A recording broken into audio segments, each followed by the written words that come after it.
بسم اللہ الرحمن الرحیم۔ فلائی نیوز کے تمام دیکھنے اور سننے والوں کو خوش آمدید۔ اگر آپ ہمارے چینل پر نئے ہیں تو سب سے پہلے چینل کو سبسکرائب کر دیں اور بیل آئیکن کو پریس کر دیں اور ہماری ویڈیو کو پورا دیکھیں تاکہ دنیا کی معلومات سے آپ باخبر رہ سکیں۔ آئے بڑھتے ہیں خبروں کی جانب۔ پاکستان تحریک انصاف کے رہنما شیر افضل مروت نے سیفر کیس میں منگل تک اچھی خبر ملنے کی پیشگوئی کر دی۔ ایبٹ آباد میں میڈیا سے گفتگو میں شیر افضل مروت کا کہنا تھا کہ عمران خان کے خلاف سیاسی کیس محض انتقامی کارروائی تھی۔ بانی پی ٹی آئی کے خلاف کیس میں وکلا کو محمل جرح کا حق نہیں دیا گیا۔ انہوں نے کہا کہ بانی پی ٹی آئی کے خلاف سیفر کیس میں منگل تک اچھی خبر ملے گی۔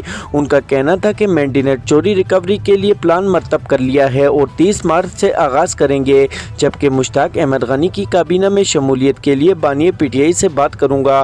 خیال رہے کہ اسلام آباد ہائی کورٹ میں سابق وزیر اعظم عمران خان اور شاہ محمود قریشی کی سیفر کیس سزا کے خلاف اپیلیں زیر سماعت ہیں۔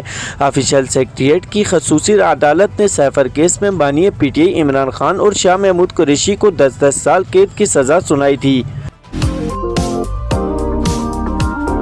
وزیر اعلیٰ پنجاب مریم نواز نے پتنگ بازی میں دہاتی دوڑ بنانے، بیچنے اور خریدنے والوں کے خلاف کریک ڈاؤن کا حکم دے دیا۔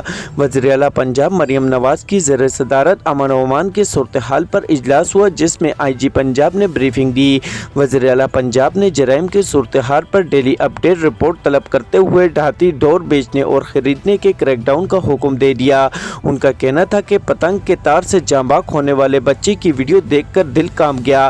پتنگ بازی کے سدباب کے لیے قانون پر عمل درآمد کے لیے جنگی بنیادوں پر اقدامات کی ضرورت ہے۔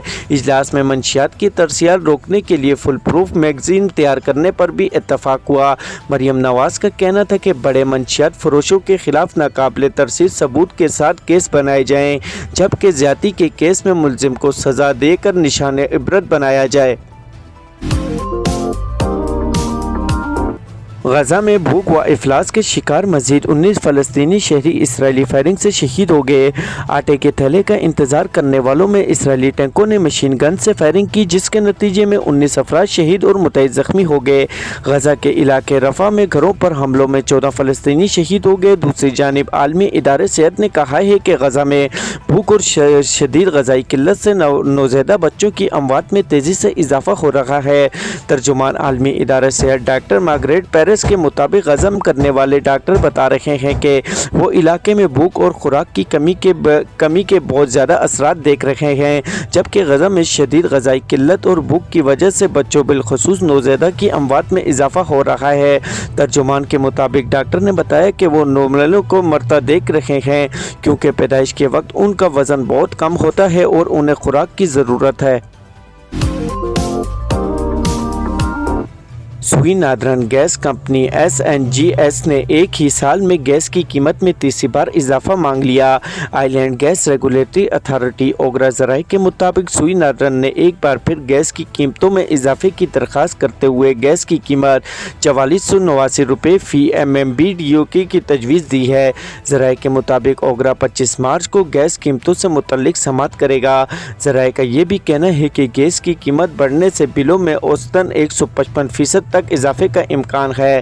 خیال رہے کہ سوئی نادرن نے اس سے پہلے بھی گیس کی قیمتوں میں 147% تک اضافہ مانگا تھا، جبکہ سوئی نادرن نے بھی ابھی اوگرا سے گیس کی قیمت 274 روپے 40 پیسے فی MMBTU اضافے کی درخواست کی تھی۔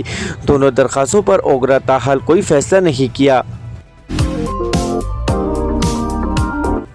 بھارتی اداکارہ گنگا رناوت کو رواں سال عام انتخابات کے لیے بھارتیہ جنتا پارٹی BJP کا ٹکٹ مل گیا۔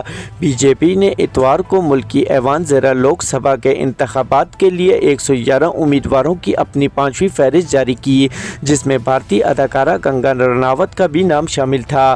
بھارتی میڈیا کے مطابق گنگا رناوت ہماچل پردیش کے شہر مندی سے BJP کے ٹکٹ پر لوک سبھا کا الیکشن لڑیں گی۔ BJP کی جانب سے ٹکٹ ملنے پر